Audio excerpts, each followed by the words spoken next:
Welcome to this live video series produced by Psychotherapy Networker magazine. I'm Alicia Muñoz, senior editor and writer here, and I'm excited. We're both excited that you're tuning in or watching us here on replay. So today I'm with therapist Carmen Jimenez-Pride, who I interviewed for an article that was published recently called "Inviting Your Inner Critic for Coffee." So you can scan the QR code that you see on the screen there, or click the link below to read that article for free. And Carmen Jimenez-Pride is a psychotherapist, a supervisor, and an internal family systems IFS practitioner who's based in Atlanta. And she's going to be chatting with us here today about how you can use IFS to befriend your inner critic. So if you are here joining us, feel free to let us know where you're joining from in the comments. So one thing, Carmen, that I found really interesting when we chatted about this was that you said that in order to reduce our criticism, our self-criticism, it's important to build a relationship with our inner critic. And, I think most people don't like their inner critic very much. So I'm curious, how that works. Like, how do you develop a relationship with a part of yourself that you don't even like? Yeah, I want to start laughing all of a sudden because it's when you're talking about me, my inner critic showed up, was like, you don't supposed to be here. What are you doing?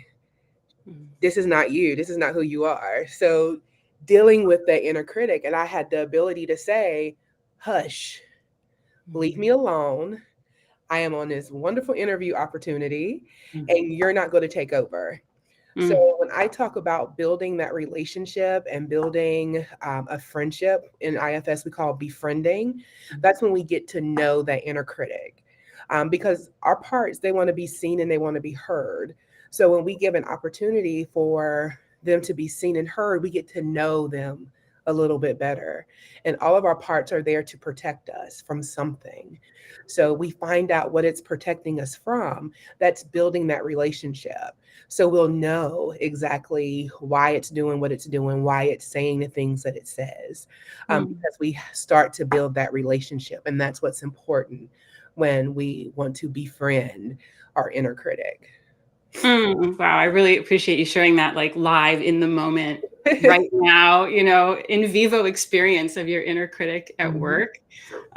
Before we got on this call, I could hear my own, I sort of identified it as an inner critic saying, you better not stumble, you better not mess up, you better, say the right words and say things in a way that, sounds smart. And so I paused because I remember when we spoke, you'd said, you have to slow down, you have to pause. And I just checked in with that. And I did feel like it was a protective part of me. So it's like our inner critic often is in this protector role that I know you work with a lot in IFS, this role of a protector. Yeah. So we have protectors in our system. We have managers and firefighters. And I'm going to step out and say this, most of the time, air quotes, our inner critics are managers, and managers put things in place to keep us going.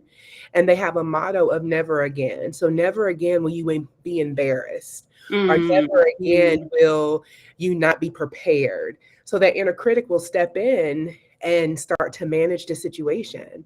Like, okay, we're on live. There's no stop, pause. Let's do this again. Let's start over. We have to keep it moving, Right. And there might have been a chance or a situation where we were younger. And when I say younger, that could have been yesterday. That could have been this morning, where we was live and in front of people and we stumbled and we messed up. And people looked at us in a funny way. So that manager came on board. I like to say, come online, have come online. So that will never happen again. So it says things and does things to make sure that, or make the attempt to make sure that we never experience that again. But that inner critic doesn't know how the words are affecting us and how those words hit other parts of us. because Right. sometimes my inner critic has a nasty mouth. I'm just going to be honest with you. She will say anything, right? And Mm. sometimes she hurts my feelings. But I know based on the work that I've done, my personal work, based on my studying and working with other people, that she doesn't mean any harm. She's just trying to get her point across. And she doesn't know that what she says hurts my feelings and bothers me. And Right. that is another reason why that relationship is important. Because when that critic knows, oh, that hurts, that's harmful, then we can have a different type of conversation. I'm not trying to get my inner critic to go anywhere. And sometimes we want our parts to go away, Right. but she helps me. She helps keeps me together. She helps Right. me be on point, be ready for live things. And Yeah. even if I mess up, Yeah. I'll fumble on my words. Right. She's right there to let me know, okay, get it together. Let's get back on track and let's keep it moving. So I don't want her to go anywhere. I just want to have a better relationship with her so she doesn't have to be so harsh in her words. So you've really kind of reframed that tendency that I think many of us can relate to of just kind of wanting to look away from our inner critic, or that critical, that shame, that sense of shame and embarrassment, and kind of bypass that incredibly painful experience of making a mistake or getting something wrong, or fumbling, and to actually turn toward it. Is that kind of what you mean in terms of building a relationship? And if we do that for ourselves, are we then able to do that for our clients? I believe so. In IFS, let me slow down. I'm getting excited. So when I get excited, I start to talk real fast. So in IFS, one thing I love about it is that we do inner work ourselves. Hmm. And the more connected we are with our parts, the more self-led we are, the better we can help the clients that we work with. So the more I know my inner critic, the more I know my parts, how they protect me, and how to navigate those conversations and those interactions, I then can turn around and better help my clients experience the same thing. Now, I can easily read a book, come in and do this IFS work. I think anybody can do that. But to Mm-hmm. really embody it, to live it, and to experience it puts you on a whole nother level of when you're actually doing the work with your clients. Because Right. I like to be able to say, I do this work personally. This is how it's helped me. Yeah. So they can know that, okay, this is real.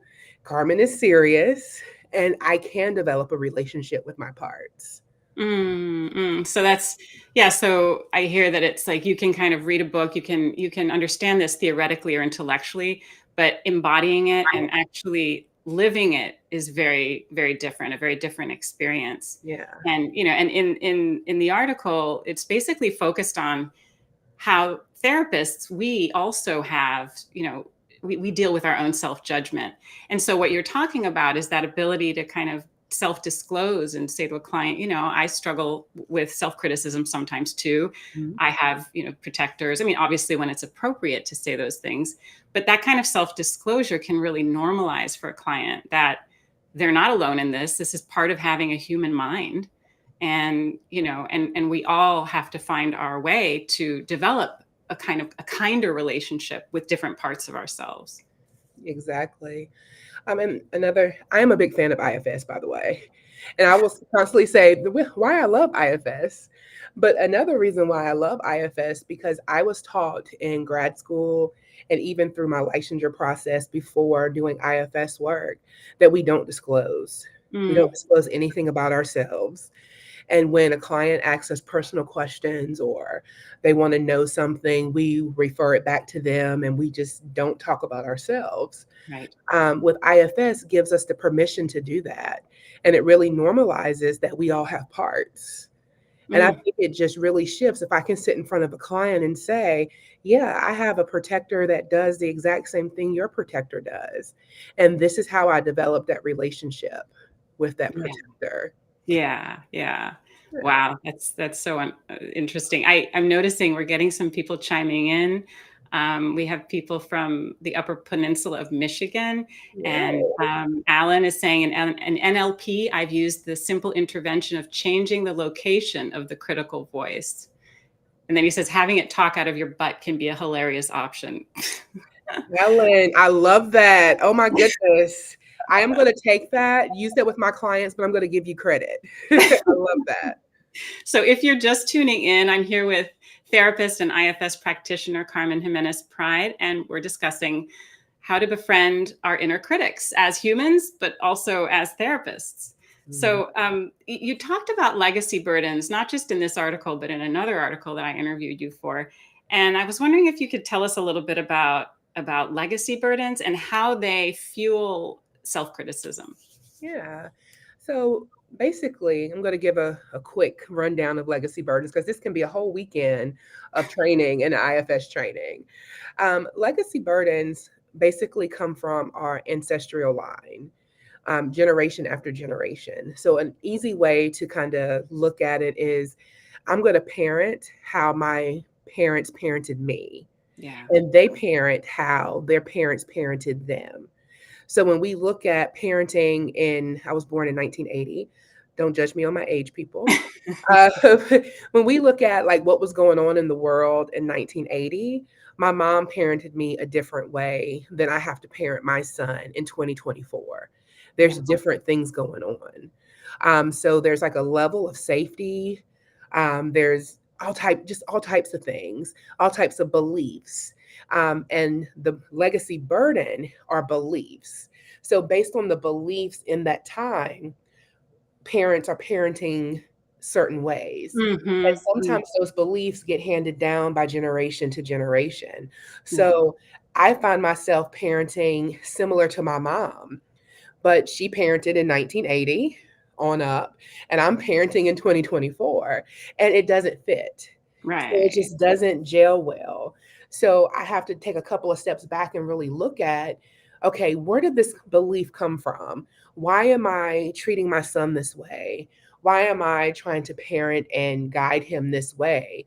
And it doesn't fit. Right. So that is the concept of legacy burden. Now I gave the example of parenting, but this can fall in different ways. Traditions on how you do things, your family values, family traditions, morals, and things like that. If, say, your great great grandmother um, was sexually abused and had to parent her girls, Right. protecting them from, say, members of the community, those girls are then going to have this protective energy over them, and they're going to parent their girls in a protective way, and so forth and so on. So now we get to 2024, and it could be, well, why am I this protective? Why don't I let my kids go and explore the world? Why can't they go and spend the night at the neighbor's friend's house? Why can't they do this or why can't they do that? And there's nothing connected to that. But then when you check back down that generational line, it'll come out, oh, great great grandmother was abused within her community. Right. So that protection has came in. So that belief is I'm not safe in the community. So my children are not safe in the community. And that's been the belief that was handed down. Yeah. So that strikes me as kind of tying into these other kind of concepts that you've told me about when it comes to slowing down, to really being able to pause and kind of look at assumptions that we have about parenting, about how to be in the world, about how to be in the world depending on our gender, our ethnicity, our race, like our so many things, our class, our education level, and sort of being able to pause and ask is this belief actually, this takes us to another question I have for you, which is something you told me you ask your clients, which is what percentage of this belief belongs to me? Exactly. So how I walk in the world, I'm walking in the world as a Black woman. I'm an entrepreneur. I'm professional. I'm educated. And based on the legacy burden within my family is that you have to be the best. You have to be better than. And so that has been put heavy on me along with other beliefs. I am my mom's only child. And I remember hearing she was on the phone. If she's listening, she's probably gonna get upset with me. I don't know why I'm whispering. Like, she's gonna hear me regardless if she's listening.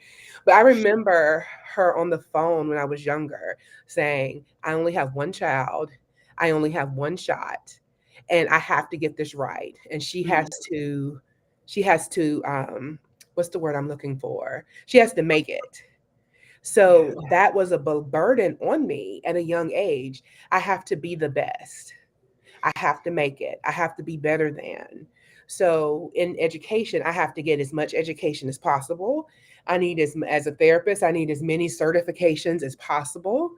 And I sit with that now, like looking at my resume and like, okay, where did this come from? Like, I am okay with the education I have, with my licensure, with my trainings. Why do I keep seeking more? Because there's a legacy burden that has been put on my the energy of that legacy burden has been put on me from generations, plus hearing my mom in that conversation. So my inner critic works with that. Like, you have to be the best. You have to be 100% prepared, 110% prepared for everything that you do. If not, you fail. So I hear that. I hear her saying that. Don't be a failure. You got to do better. This is not good enough. Step it up. So again, if I don't have that relationship, she's going to get super loud. And I'm not going to hear anything else but her screaming those beliefs. And that's going to make me work even harder. And I don't have to. So I had to sit with that and be like, how much of that is really mine? Yeah. And I'm about to tell some of my business. I hope that's okay. Bring it on. Bring it on. I'm a little embarrassed about it. But I have started multiple doctoral programs because of that inner critic. And then all of a sudden it's like, Carmen, what are you doing? Right. I realize how much of this is mine versus how much of this is other people saying that you need the highest level of education possible. And then I withdraw. Right. Because me, if I'm coming as pure Carmen, being self-led, I am okay with what I have. I am happy with what I have. Right. And I would love to be called Dr. Jimenez-Pride, but that doesn't make or break what I do and how I serve the world. Right. So that is like a legacy burden. That's a belief. A critic saying, you don't matter unless you're doctor. You don't matter unless you doctor. But I had to quiet her down because I don't want to do that work. Right. I just don't want to do that work.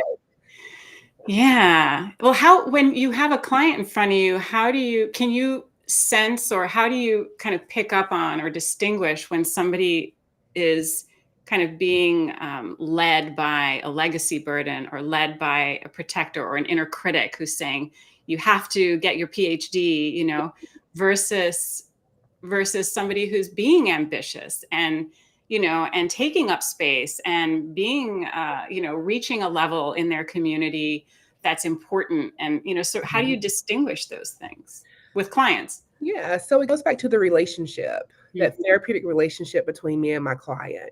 And after sitting with them and getting to know their system, getting to know their parts, learning a little bit about their history and their experiences, I'm able to say, how do you feel about this? Like, okay, you want to go get this PhD. Does this make sense to you? How does this fit into your life?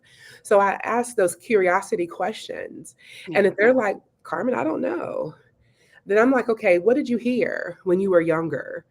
What beliefs about education does your family have? And then I'll start exploring that. And then we start connecting those pieces together. And that helps me realize that it's not them. It is the beliefs from their family, or the pressures from their family, or even not only family, but community, within generations within communities. Like, you need to achieve this and be this. So really taking that time to build that therapeutic relationship and listen to my clients, and being able to kind of follow their facial expressions and their body language, how they talk about it. Like, if you ask me about a PhD program, I'm like, ugh. Like, no, you're going to tell in my body language. But I have a client that is excited about getting her PhD. And she's like, PhD, yes. Like, she's super excited. I can tell by her body language. She's ready to do the work. And she knows what her dissertation is going to be about. She's ready to take this to the community versus me. And I'm like, graduate project? Like, I don't want to do this. I don't want to write this. I don't want to research. Right. So it's the body language, the expression, the energy that they give. Yeah. Well, I'm sort of hearing also that you kind of model with your clients that curious, non-judgmental stance of like, hey, let's inquire. Let's figure this out together. Let's explore this. That we need to learn to model with ourselves when that voice comes online, to use your word, that's saying, you're messing up again, or you're not smart enough, or you're not tall enough, or you're not young enough, or all the enoughs. Like, we have to be able to take that, that same kind of stance of, okay, who's talking right now? What's this about? What's this criticism about? Let's explore this. Let's understand this. Yeah. So, yeah. Well, we're getting some people online saying thank you for sharing examples from your own life. That was very helpful. So thank you, Carmen, for that. Thank you. Anytime. I think Yeah. it's important when we have these types of conversations that we come and we be real and authentic. Yeah. And that's another reason why I love IFS, because we can connect with our parts and we speak for those parts. Again, our parts want to be seen and heard. And we Yeah. build that relationship and we let them know that we see you, we hear you, and we want to get to know you more. So it makes it easier to talk about my experiences and things like that. Yeah, it's beautiful. Well, thank you so much for joining us today, Carmen. This has been really, really fun and enlightening. And thank you to everybody who joined us and showed up. Thank you. Thank you for the opportunity.